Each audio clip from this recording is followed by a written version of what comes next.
Hello everyone, welcome to the first episode of UPSC comport. और आज का सबसे पहला टॉपिक जो है वो हमारा रहेगा ऑर्गेनाइजेशन थ्योरी का। तो ऑर्गेनाइजेशन थ्योरी अगर हम कॉमर्स ऑप्शनल में देखें तो पेपर 2 में काफ़ी अच्छी वेटेज जो है वो इसकी रहती है। और इसके चैलेंजेस अगर हम देखें इस सब्जेक्ट के, तो इसके अंदर काफ़ी सारी थ्योरीज हैं और इन थ्योरीज को एग्जामिनेशन में जाके क्वेश्चन के अंदर उनको रिलेट करना और भी ज़्यादा कॉम्प्लेक्स जो है वो हो जाता है। अब इसका सॉल्यूशन क्या रहेगा? इसका सॉल्यूशन रहेगा कि हम इन थ्योरीज को मैक्सिमम टाइम जो है वो रिवाइज करें और उनको अपने रियल लाइफ एग्जांपल्स के साथ जो है वो कनेक्ट करें। तो तभी जो है वो ये सारी थ्योरीज जो है हम अपने आंसर के अंदर जाके जो है वो सब्सटेंशिएट कर पाएंगे। तो सबसे पहला टॉपिक जो है वो हमारा nature and the concept of organisation का रहेगा। बेसिकली इस टॉपिक की बात करें तो इस टॉपिक से करेंटली कोई डायरेक्ट क्वेश्चंस जो है वो नहीं पूछे जा रहे हैं। इससे पहले काफ़ी क्वेश्चंस जो है वो पूछे जा चुके हैं और वो काफ़ी डायरेक्ट थे, लेकिन अब इससे इतने ज़्यादा क्वेश्चन नहीं पूछे जाते। लेकिन फिर भी हमें ये टॉपिक जो है वो पढ़ना होगा, क्योंकि इसके थ्रू हमें जो आने वाले टॉपिक्स है उसका एक बेस और फाउंडेशन जो है वो पता लग जाएगी। ठीक है, तो सबसे पहले आता है हमारा दैट इज़, पूरा हम ये देख लेते हैं कि हम क्या-क्या करने वाले हैं। तो सबसे पहले जो भी हमारा सिलेबस में सब हेड्स रहेंगे, उनका हम सब हेड वाइज़ जो है वो रिवीजन करेंगे और उस रिवीजन के साथ-साथ जो भी उनसे पीवाईक्यूज़ आ चुके हैं, उनका पूरा मैपिंग करेंगे ताकि हमारे एक लिंकिंग जो है वो साथ के साथ उसकी चलती रहे। देन ये हमें क्यों करना है? तो सबसे पहले अगर हम आंसर देखें, तो आंसर में क्या डिमांड किया जाता है? जेनेरिक आंसर तो कोई भी लिख के आ सकता है, लेकिन एक स्पेशल आंसर वो तभी बनेगा जब उसके अंदर आप थिंकर्स को सब्सटैंशिएट करोगे, साथ ही साथ उसके एग्ज़ाम्पल्स लिखोगे और उस बेसिक आंसर जो है वो हमारा यही होता है कि उसके अंदर एक इंट्रोडक्शन हो, बॉडी हो और कंक्लूजन हो और उसके अंदर साथ में ये दोनों जो है वो हमारे स्पाइसेस होने चाहिए। तभी वो हमारा एक आंसर जो है वो स्पेशल आंसर बनेगा। अब इस स्पेशल आंसर को और ज़्यादा स्पेशल बनाने के लिए हमें चाहिए कि हमें सारी थ्योरीज़ जो है वो याद हो और वो थ्योरीज़ हमें तभी याद होंगी जब हम उस पर्टिकुलर टॉपिक की फास्ट ट्रैक रिवीजन करेंगे और उसको मल्टीपल टाइम्स जो है वो एक्टिव रिकॉल के थ्रू याद करेंगे।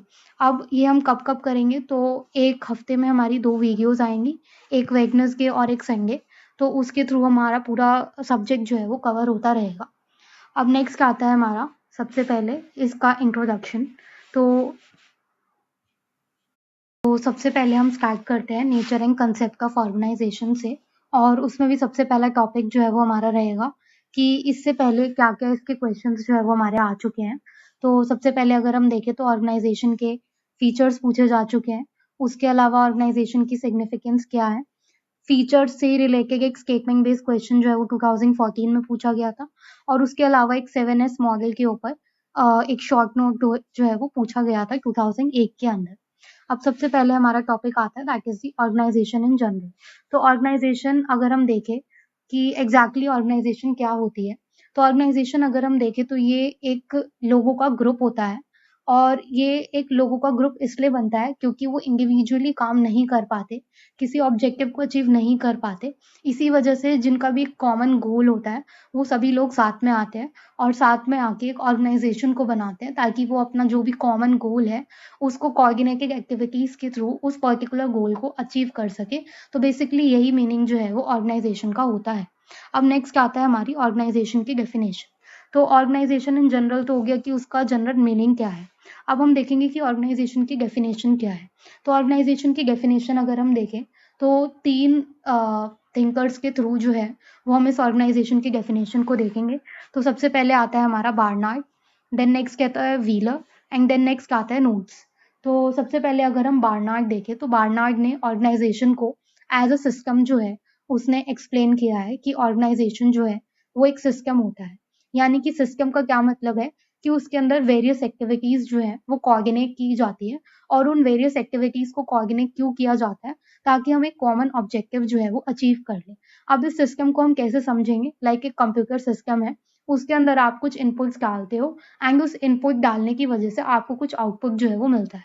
तो बेसिकली एक ये सिस्टम हो गया। तो ऑर्गेनाइजेशन भी एक सिस्टम की तरह ही काम करती है, जिसके अंदर आपने कुछ एक्टिविटीज़ जो है वो कोऑर्डिनेशन बिठाया है उसके अंदर, और उन एक्टिविटीज़ को कोऑर्डिनेट करने की वजह से आपने एक कॉमन ऑब्जेक्टिव यानी कि एक आउटपुट जो है वो आपका अचीव हुआ है। And that is all the definition of the organisation given by the Barnard. That is कि ऑर्गेनाइजेशन एक कोऑर्डिनेटेड एक्टिविटीज़ का पूरा एक सिस्टम है, जिसके अंदर उनका मेन गोल जो है वो ये है कि वो एक ऑर्गेनाइजेशनल ऑब्जेक्टिव को जो है वो अचीव कर ले। देन सेकंड डेफिनेशन आती है हमारी व्हीलर की। व्हीलर के अंदर ये कहा गया है कि व्हीलर के द्वारा ये कहा गया है कि ऑर्गेनाइजेशन जो है वो एक स्ट्रक्चर है। अब स्ट्रक्चर क्या है? स्ट्रक्चर ये है कि उसके अंदर कुछ रोल्स एंड रिस्पॉन्सिबिलिटीज़ का पूरा एक स्ट्रक्चर बना दिया गया है, उनको फिक्स कर दी गई है, ताकि कोई भी अथॉरिटी या रिस्पॉन्सिबिलिटी का मिसमैच ना हो और आगे जाके कोई ब्लेम गेम ना खेले जाए। तो इसी वजह से पूरी अथॉरिटी एंड रिस्पॉन्सिबिलिटी का पूरा एक स्ट्रक्चर बना दिया गया है, ताकि ऑर्गेनाइजेशन के जो भी ऑब्जेक्टिव्स हैं उनको अचीव कर लिया जाए। तो व्हीलर ने क्या कहा? व्हीलर ने ये कहा कि ऑर्गेनाइजेशन जो है वो एक स्ट्रक्चर है। वहीं नोग्स और गनाल की बात करें तो उसने कहा कि ऑर्गेनाइजेशन जो है वो एक प्रोसेस है। अब प्रोसेस किस चीज़ का है? प्रोसेस उन्होंने बताया कि ये डिफरेंट एक्टिविटीज़ का है, और उन डिफरेंट एक्टिविटीज़ के अंदर हमारा पूरा प्रोसेस जो है वो फॉलो होता है। लाइक अगर हम देखें, प्लानिंग, ऑर्गेनाइजिंग, डायरेक्टिंग, ये सारे जो है वो हमारे एक प्रोसेस के अंदर आते हैं। और इन सारी एक्टिविटीज़ को जब हम कोऑर्डिनेट करते हैं, डिफरेंट एक्टिविटीज़ को जब हम कोऑर्डिनेट करते हैं, तो हमारा मेन गोल जो है वो अचीव हो जाता है। And that is how the organisation की definition is given by the नोग्स और गनाल कि ऑर्गेनाइजेशन एक प्रोसेस है, जिसके अंदर हम वेरियस एक्टिविटीज़ को कोऑर्डिनेट कर रहे हैं, और हमारा मेन गोल यही है कि उन कोऑर्डिनेशन ऑफ वेरियस एक्टिविटीज़ से हम अपना एक ऑब्जेक्टिव जो है वो अटेन कर ले। And that is how the organisation definition works. तो इसके अंदर हमारी 3 डेफिनेशन हो गई, एक बार्नार्ड की, एक व्हीलर की एंड नोग्स की। तो इस ऑर्गेनाइजेशन डेफिनेशन को हम कहाँ यूज़ कर सकते हैं? इसको हम ऑर्गेनाइजेशन डेफिनेशन का अगर हमें इंट्रोडक्शन जो है वो देना है, तो उसके अंदर हम इसको यूज़ जो है वो कर सकते हैं। अब नेक्स्ट आता है हमारा, that is the OT versus OB. तो अब हमारे पास ये 2 अलग-अलग जो सब्जेक्ट्स हैं वो क्यों दिए गए हैं, तो इसके अंदर क्या डिफरेंस है, इससे हमें पता लग जाएगा कि हम ओटी और ओबी में क्या डिफरेंस जो है वो बनाया गया है, और हम इन दोनों को अलग-अलग क्यों पढ़ रहे हैं। तो सबसे पहले अगर हम ओटी देखें, तो ये इसको जो है ऑर्गेनाइजेशन थ्योरी के अंदर हम पूरा जो मैक्रो पर्सपेक्टिव है ऑर्गेनाइजेशन का वो देखते हैं। ऑर्गेनाइजेशन को as a whole unit consider करते हैं, और ऑर्गेनाइजेशन के अंदर क्या एक्सटर्नल फैक्टर्स, क्या इंटरनल फैक्टर्स से चेंजेस आने वाले हैं, हम उन सभी को कंसिडर करते हैं, एंड उनका फर्दर कॉन्सिक्वेंस क्या होने वाला है, वो सब कुछ कंसिडर करके ऑर्गेनाइजेशन थ्योरी का जो बर्थ है वो हमारा हुआ।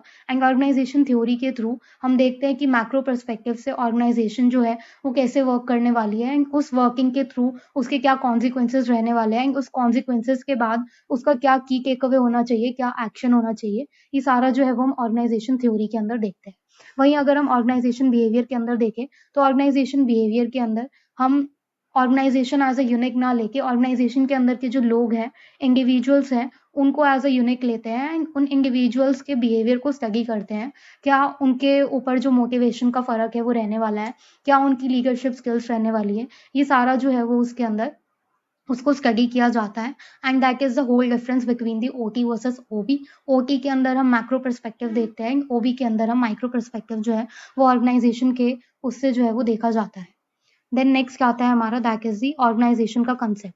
तो ऑर्गेनाइजेशन का कंसेप्ट अगर हम देखें, तो इसके अंदर ऑर्गेनाइजेशन को हम 2 पॉइंट ऑफ व्यू से देख सकते हैं, that is the static and the dynamic. Static अगर हम देखें, तो स्टैटिक के अंदर ऑर्गेनाइजेशन को बोला गया है कि ऑर्गेनाइजेशन जो है वो हमारी एक स्टैटिक कंसेप्ट है, यानी कि एक स्ट्रक्चर है, जिसके अंदर हम वेरियस रोल्स एंड रिस्पॉन्सिबिलिटीज़ को फिक्स कर देते हैं, एंड उस फिक्सिंग के बाद ऑर्गेनाइजेशन के गोल्स को अचीव किया जाता है बाय देयर एक्टिविटीज़। तो ऑर्गेनाइजेशन को हमने बोल दिया कि एक स्टैटिक है, एक क्लोज सिस्टम है, जिसके अंदर हम रोल्स एंड रिस्पॉन्सिबिलिटीज़ फिक्स करने के बाद भूल जाते हैं कि हमारा कोई एक्सटर्नल एनवायरनमेंट भी है, जो कि हमारी ऑर्गेनाइजेशन के ऊपर अफेक्ट कर सकता है, और उसकी वजह से हमें शायद चेंजेस लाने पड़ सकते हैं। लेकिन हम उसको as a close system consider करते हैं, और इसी वजह से हम ये बोलते हैं कि ऑर्गेनाइजेशन यहाँ पे एज़ अ स्ट्रक्चर जो है वो काम कर रही है और इसी वजह से हम उसको स्टैटिक कंसेप्ट जो है वो बोलते हैं।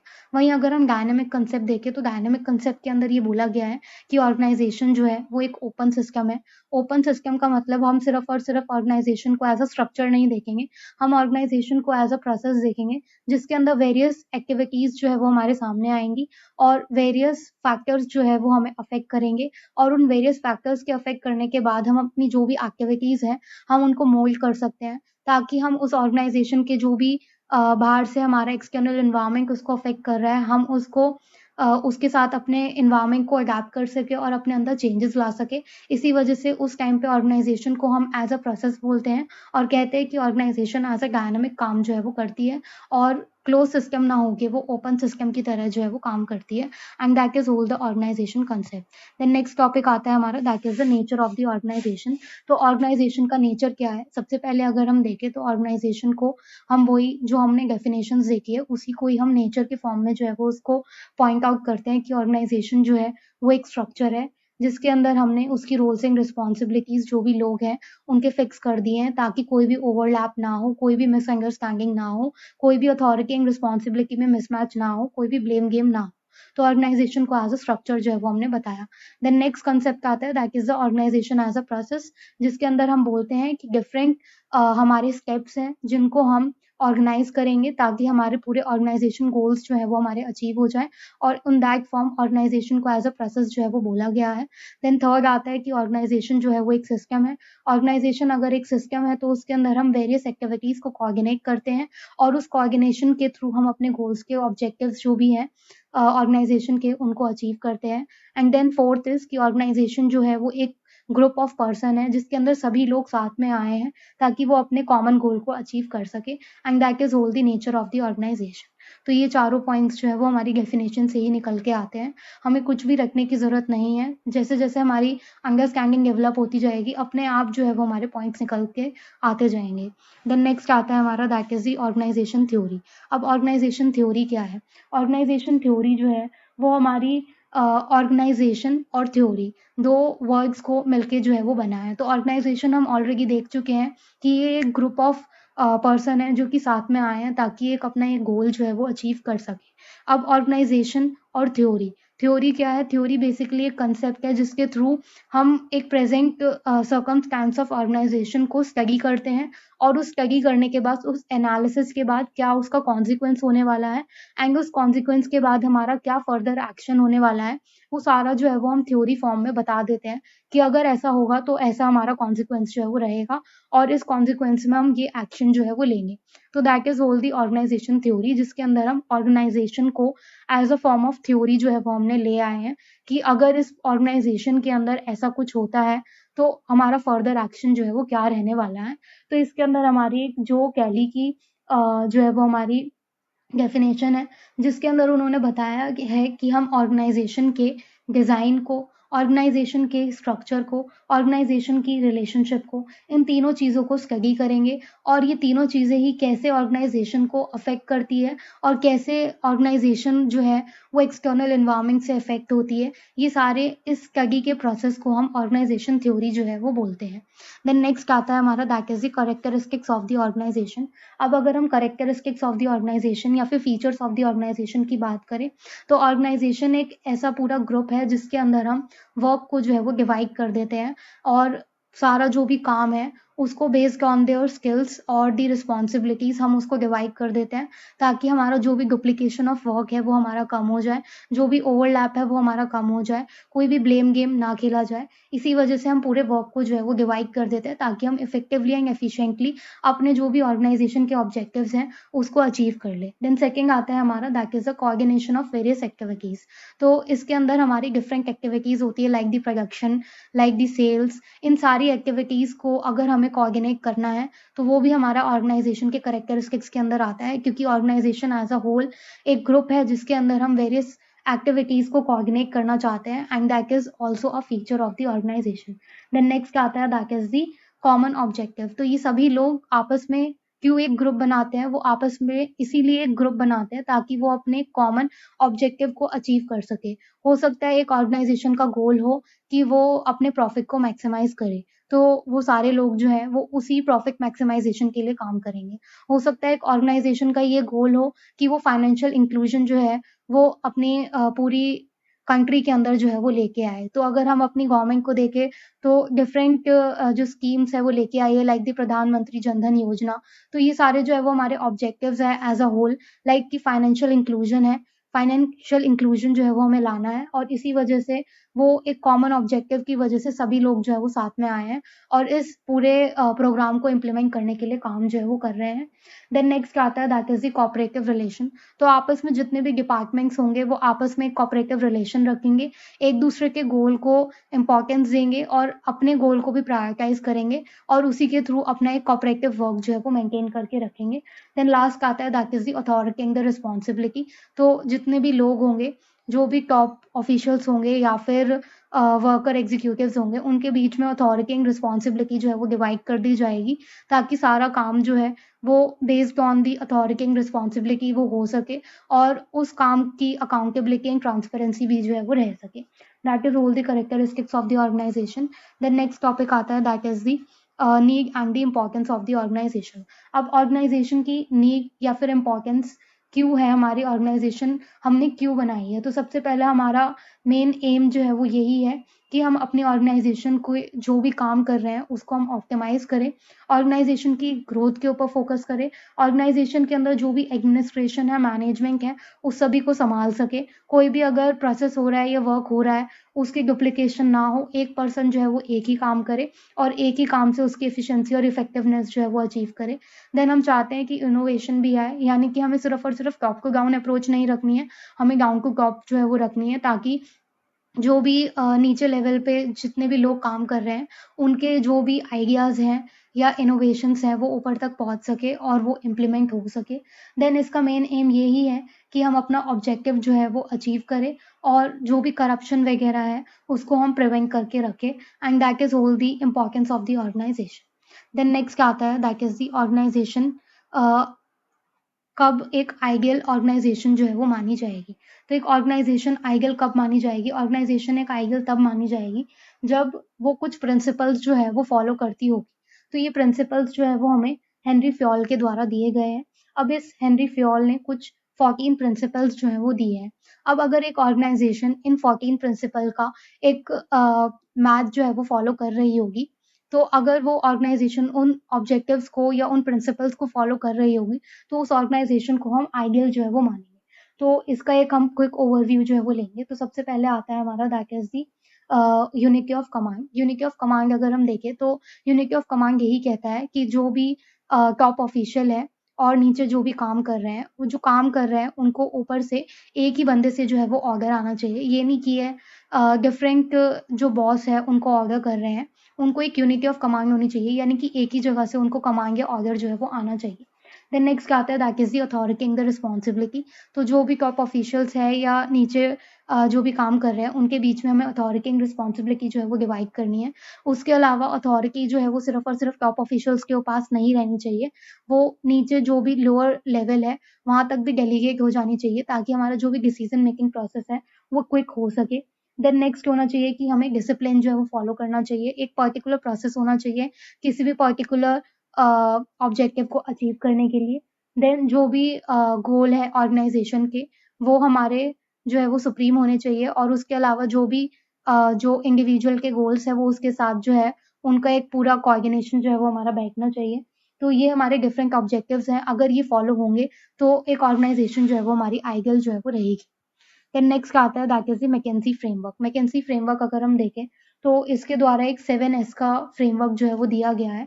अब 7S का फ्रेमवर्क अगर हम देखें तो ये हमारा जो ट्रेडिशनल पर्सपेक्टिव था जिसके अंदर हम मैक्सिमम प्रोडक्शन के ऊपर जो है वो फोकस कर रहे थे, उससे हट के हमने एक मैकेंजी फ्रेमवर्क जो है हम वो लेके आए। अब ये मैकेंजी फ्रेमवर्क जो है वो चाहता है कि हम सिर्फ और सिर्फ मास प्रोडक्शन के ऊपर ध्यान ना दें, हम एक ऑर्गेनाइजेशन के डिफरेंट एलिमेंट्स होते हैं, कुछ सॉफ्ट एलिमेंट्स होते हैं, कुछ हार्ड एलिमेंट्स होते हैं। इन दोनों एलिमेंट्स को आपस में कोऑर्डिनेट करके, अलाइन करके ऑर्गेनाइजेशन का जो भी ऑब्जेक्टिव है और जो भी उसके इंडिविजुअल्स के ऑब्जेक्टिव्स हैं, उन सभी को हम अचीव करें। हमारा मेन एम सिर्फ और सिर्फ मैक्सिमम प्रोडक्शन नहीं होना चाहिए। हमारा एम जो है वो सभी के गोल्स जो हैं वो अचीव हो, ये हमारा मेन एम होना चाहिए and that's why the McKinsey framework was develop. तो इसके अंदर हम 7S के ऊपर जो है वो फोकस करते हैं, जिसके अंदर हमारा जो 7S है वो कुछ इस प्रकार है। लाइक कुछ एलिमेंट्स जो है वो हमारे सॉफ्ट एलिमेंट्स है और कुछ हमारे जो है वो हार्ड एलिमेंट्स है। तो सॉफ्ट एलिमेंट्स अगर हम देखें तो सॉफ्ट एलिमेंट्स के अंदर जो है वो हमारे 4 एलिमेंट्स जो है वो आते हैं। सबसे पहले आता है हमारा skills, second is the staff, third is the style and fourth is the shared values. तो अगर हमें सॉफ्ट एलिमेंट्स देखें तो ये सॉफ्ट एलिमेंट्स जो है, ऑल्दो इनका नाम जो है वो सॉफ्ट एलिमेंट्स है, लेकिन इनको मैनेज करना जो है वो काफ़ी मुश्किल रहता है।